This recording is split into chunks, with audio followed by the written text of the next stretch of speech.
Hey guys, welcome back to my channel. Today I'm going to show you a quick tutorial on how to weld text in Cricut Design Space. So let's get started.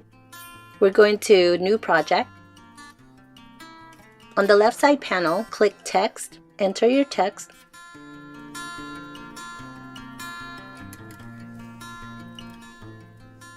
I'm changing the font to Magnolia Sky.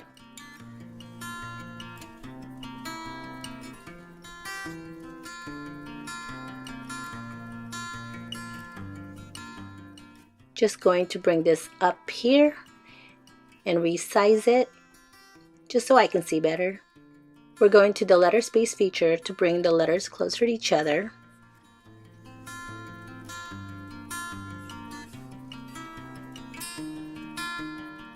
And as you can see right here, T and the H is not touching, so we're going to ungroup, and I'm going to move each of these letters closer.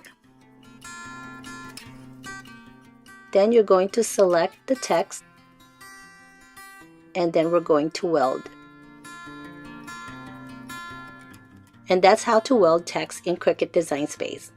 Alright you guys, if you find this video helpful, please give it a like, and if you want to see more, please don't forget to click subscribe. Thank you for watching, and I'll talk to you guys later.